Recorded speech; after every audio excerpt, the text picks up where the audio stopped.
Hi guys, this is Kunal sir. स्वागत करता हूं आपका मैं अपने इस नेक्स्ट वीडियो में। माय डियर स्टूडेंट, आप लोग जानते हैं कि हम लोग अभी ग्राफ पे अपना डिस्कशन जारी रखे हुए हैं। जैसा कि पिछले वाले वीडियो में मैंने फंक्शंस को डिफरेंट डिफरेंट कैटेगरी में बांटा, उन लोगों को अलग अलग ढंग से हम लोगों ने समझा, उसके ग्राफ को डिस्कस करने के बारे में मैंने वहां कहा, जिसमें दो ग्राफ ऑलरेडी हम लोग बना चुके थे, जो कि एक पॉलिनोमियल फंक्शन के कैटेगरी में आता है। मैंने आपको कहा कि अगर आप लोग जी mains advance 11th 12th whatever जिस भी किसी भी क्लास में पढ़ते हैं, ग्राफ अपने आप में बड़ा ही इंपॉर्टेंट है। तो ग्राफ अगर आप लोगों ने समझ लिया तो माय डियर स्टूडेंट, कैलकुलस की लड़ाई आप लोगों ने जीत ली। और अगर कैलकुलस की लड़ाई आप लोगों ने जीत ली तो ऑब्वियस है कि मैथमेटिक्स में, जी मेंस में, एडवांस में या फिर 11th या 12th में अगर कैलकुलस आपकी मुट्ठी में है तो आप बहुत कुछ कर सकते हैं। और उसमें से अगर ग्राफ में आपका कंसेप्ट बड़ा स्ट्रांग है तब तो फिर उसके क्या कहने।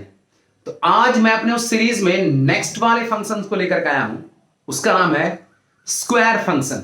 क्या नाम है my dear student? Square function. हम लोग आज इसके ग्राफ को बनाना सीखेंगे, डोमेन निकालेंगे, रेंज निकालेंगे और भी बहुत कुछ। ओके, चलिए स्टार्ट करते हैं। F X equals X square. My dear student, क्योंकि यहां पर x के ऊपर पावर 2 है, that is why it is called square function. Okay, x के ऊपर पावर 2 है। पिछले वाले वीडियो में मैंने आपको बताया कि जहां पर आपके वेरिएबल में पावर 1 होगा वो एक लाइन को रिप्रेजेंट करेगा, लेकिन जब वो 1 से बड़ा एक्सपोनेंट होगा तब वो लाइन नहीं होगा, वो कर्व को रिप्रेजेंट करेगा। तो ये जो कर्व है y इक्वल्स एक्स स्क्वायर और कुछ नहीं, पैराबोला को ही रिप्रेजेंट करता है। किसको रिप्रेजेंट करता है? पैराबोला को रिप्रेजेंट करता है। तो इसका ग्राफ कुछ ऐसा होता है, इसका ग्राफ ऐसा होता है, ऐसा इसका ग्राफ होता है। y equals X square, graph parabolic. My dear student, यहां एक नए टर्म को मैं यूज कर रहा हूं, सिमेट्रिसिटी, और उसको भी मैं कोशिश करूंगा समझाने का कि सिमेट्रिसिटी क्या होती है। तो यहां पर हम लोग इस ग्राफ को क्या देख पा रहे हैं कि y एक्सिस के लेफ्ट में जितना एरिया ये कर्व कवर कर रहा है, बिल्कुल वैसा ही y एक्सिस के टुवर्ड्स राइट में भी ग्राफ बना हुआ है।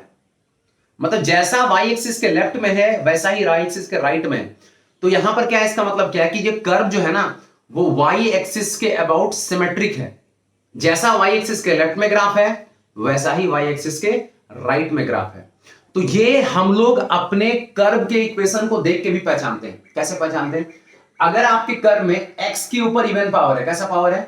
इवन पावर है। Here x contains even power, that is why the curve is symmetrical about y axis. Okay, आप लोग इसको लिखिए। Here x has क्या? even power, सही है।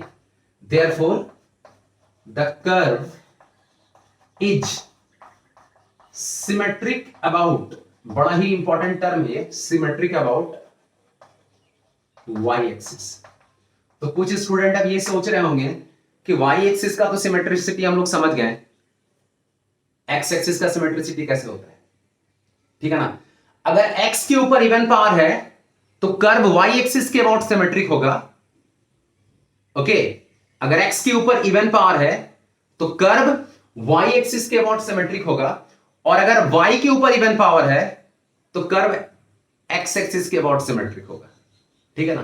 तो अगर इसकी कभी डिस्कस हम लोग करना चाहेंगे, अगर वैसा कुछ कर्व मिलेगा तो वहां पर हम लोग बात कर लेंगे। फिलहाल हम लोग यहां पर स्क्वायर फंक्शन को देख रहे हैं। माय डियर स्टूडेंट, आप इसके ग्राफ को ड्रॉ कीजिए, इसके प्रॉपर्टी को समझिए। ठीक है, पॉज कीजिए वीडियो को और लिखना स्टार्ट कीजिए।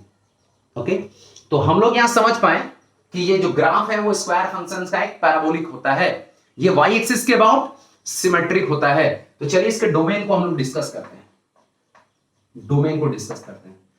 जैसा कि पिछले वाले वीडियो में मैंने आपको बताया कि डोमेन किसी भी फंक्शन का वैसा वेल डिफाइंड इनपुट होता है जो x एक्सिस में ग्राफ के पोर्शन को कवर करता है। हम लोग क्या देख रहे हैं कि पूरे x एक्सिस में ग्राफ का पोर्शन है, क्योंकि x एक्सिस के ऊपर देख रहे हैं तो हर एक पॉइंट पे हम लोग को ग्राफ मिल रहा है ना। इस पॉइंट पे देखें तो यहां इस पॉइंट, मतलब यहां से लेके यहां तक हर एक पॉइंट पे ग्राफ मिल रहा है, -∞ to +∞। That is why the domain of the given function is nothing but capital R, that is set of all real number, जिसको हम लोग minus infinity two plus infinity भी बोलते हैं, है ना, इंटरवल के टर्म में कुछ ऐसा हम लोग बोलते हैं। रेंज की अगर बात करें, बहुत ध्यान से समझना है, क्योंकि ये फंक्शन स्क्वायर है, ऐसे भी समझ लो, क्योंकि ये फंक्शन स्क्वायर है, और स्क्वायर फंक्शन का क्या है कि अगर आप उसमें नेगेटिव इंपुट दो, स्क्वायर करके पॉजिटिव बना देगा, पॉजिटिव इंपुट दो, स्क्वायर करोगे फिर भी पॉजिटिव हो जाएगा। कहने का मतलब एकदम क्लियर है कि इस तरह के फंक्शन का जो आउटपुट होता है वो हमेशा पॉजिटिव होता है। क्या होता है? पॉजिटिव होता है, क्योंकि हर एक तरह के नंबर का स्क्वायर पॉजिटिव होता है। आप जैसा भी इनपुट डाल लो उसको पॉजिटिव बना के रिप्रेजेंट कर देगा आपके सामने। और ग्राफ से भी हम लोग क्या देख रहे हैं कि वाई एक्सिस में जो 0 टू इंफिनिटी है, मतलब वाई एक्सिस में ये वाला पार्ट है, पॉजिटिव डायरेक्शन वाला पार्ट है, इसके लेफ्ट साइड भी ग्राफ है और राइट साइड भी ग्राफ है, मतलब यहां से ऊपर, लेकिन ठीक इसके नीचे यानी कि नेगेटिव डायरेक्शन में ग्राफ का कोई भी पोर्शन नहीं है। तो ग्राफ से अगर समझना चाहें तो 0 टू इंफिनिटी ये इसका क्या है? रेंज है, 0 इंक्लूडेड, इंफिनिटी एक्सक्लूडेड। और अगर दूसरे ढंग से लिखना चाहें तो इसको लिखेंगे R plus union singleton set 0। तो इस तरीके से मैं उम्मीद कर रहा हूं कि आप लोग स्क्वायर फंक्शन के डेफिनेशंस को, उसके ग्राफ को, उसके डोमेन को, उसके रेंज को और उसके प्रॉपर्टी को समझ पाए होंगे। ओके, थोड़ा सा मैं इसको जनरलाइज करता हूं। जनरलाइज इन द सेंस कि अगर हम लोगों के पास कुछ ऐसा हो जाए, क्या हो जाए? fx इक्वल्स टू n और n belongs to natural number. बहुत ध्यान से देखना माय डियर स्टूडेंट, कुछ ऐसा हो जाए, मतलब 2n का मतलब क्लियर है कि अगर n के प्लेस में हम लोग नेचुरल नंबर यूज करते हैं तो 2n ऑलवेज एक इवन नंबर बनता है, यानी कि एक इवन नंबर है। मतलब fx equals x to the power even, तब हर एक कंडीशन में ग्राफ जो है वो क्या होगा, वो समझते हैं मेरी बात को। ये x स्क्वायर में ग्राफ कुछ ऐसा दिख रहा है, ध्यान से देखिए। अगर ये x टू द पावर 4 हो जाए तो हल्का सा ग्राफ ऐसे स्ट्रिंग करेगा, 6 हो जाए तो हल्का सा ऐसे करेगा। मेरी बात समझ में आ रही है आपको? हल्का सा ऐसे ऐसे ऐसे होते चला जाएगा। मतलब अगर ये x टू द पावर 4 अगर होता है तो ग्राफ कुछ अंदर ऐसा चला जाता है, 6 होता है तो फिर ग्राफ थोड़ा सा अंदर ऐसा चला जाता है। तो अगर ये y इक्वल्स एक्स स्क्वायर बोल रहे हैं तो ऐसा, टू द पावर 4 बोल रहे हैं तो ऐसा, टू द पावर 6 बोल रहे हैं तो ऐसा, कुछ इस तरीके का ग्राफ उसके अंदर में ऐसे आते चला जाएगा। मतलब ग्राफ दिखने में बिल्कुल y इक्वल्स एक्स स्क्वायर के जैसा ही लगेगा आपको, लेकिन अगर आप उसको कंपेयर करेंगे तो कंपैरिजन में कुछ ऐसा दिखेगा। तो माय डियर स्टूडेंट, जब भी कभी y equals X to the power even number हो तो ग्राफ कुछ ऐसा ही पैराबोलिक टर्म में दिखेगा और आप उसको ड्रॉ कर पाएंगे। डोमेन और रेंज में कोई बदलाव नहीं। ओके, डोमेन और रेंज में कोई बदलाव नहीं। तो ये तो था स्क्वायर फंक्शन और उसका जनरलाइज फॉर्म। अब मैं आ रहा हूं क्यूब फंक्शन की तरफ और उसको हम लोग जनरलाइज करना सीखेंगे और बनाएंगे, वो कैसे बनता है और सॉल्व होता है। ओके, आइए। तो वो है cube function. fx equals x cube, fx equals x cube. fx equals x cube के ग्राफ को हम लोग जब भी कभी ड्रॉ करेंगे तो कुछ ऐसा वो स्ट्रक्चर दिखाएगा, कुछ ऐसा स्ट्रक्चर दिखाएगा। ओके, ये है fx इक्वल्स एक्स क्यूब का ग्राफ। ओके, इसकी प्रॉपर्टी को समझ लीजिए। fx इक्वल्स एक्स क्यूब का जो ग्राफ होता है वो भी एक सिमेट्रिकल ग्राफ होता है, लेकिन अपोजिट क्वाड्रेंट में, है ना, एक इधर तो एक इधर।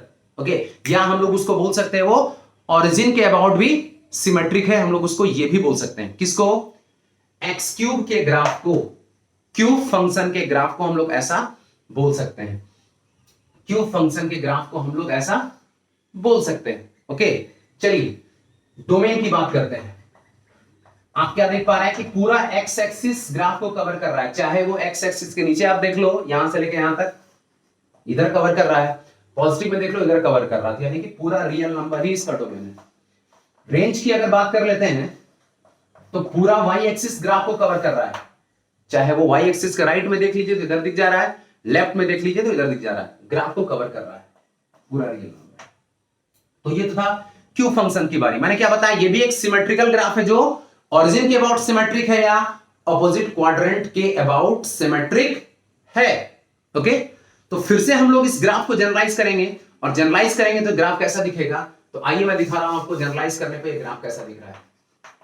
fx equals x to the power 2n minus 1, fx equals x to the power 2n minus 1 where n is nothing but natural number, जहां पर n क्या है वो नेचुरल नंबर को डिनोट कर रहा है, n नेचुरल नंबर को डिनोट कर रहा है। तो हम लोग अगर इसके ग्राफ को बनाना चाहें तो कैसे ड्रॉ करेंगे, बहुत ध्यान से आप लोग इसको समझिएगा। इसके ग्राफ को अगर हम लोग ड्रॉ करना चाहें तो कैसे ड्रॉ करेंगे, कुछ नहीं, बस हल्का सा ग्राफ ऐसे इधर से चलाएगा, इधर से ग्राफ हल्का सा ऐसे चलाएगा। ओके, मतलब y इक्वल्स एक्स क्यूब का तो ये क्लियर है, ग्राफ ऐसे बनेगा। अगर x टू द पावर 5 बोले तो इसके ठीक ही अंदर चलाएगा। ओके, फिर अगर 7 बोले तो ठीक और अंदर चलाएगा। तो इस तरीके से हम लोग ऑड फंक्शंस के ग्राफ में अगर y to the power y equals x to the power कोई ऑड नंबर है तो ग्राफ बिल्कुल ऐसा ही दिखेगा, डोमेन रेंज में कोई बदलाव नहीं, कोई तब्दीली नहीं, और ग्राफ कुछ इस तरीके से आप लोग को दिखेगा। माय डियर स्टूडेंट, मैं उम्मीद कर रहा हूं कि आप लोगों ने इस वीडियो को एंजॉय किया होगा और आप लोग इस पूरे वीडियो को समझ पाए। अगर आप लोग समझ पाए तो कमेंट कीजिए, ओके, और अपने फ्रेंड्स के साथ इसको शेयर कीजिए। और अभी तक आप लोगों ने मेरे चैनल को सब्सक्राइब नहीं किया है तो देर किस बात की, ग्राफ सीखने में अपना कदम बढ़ाइए और हमारे साथ लग जाइए और साथ चलिए और मेरे चैनल को सब्सक्राइब कीजिए। तब तक के लिए this is Kunal sir signing off. Thank you.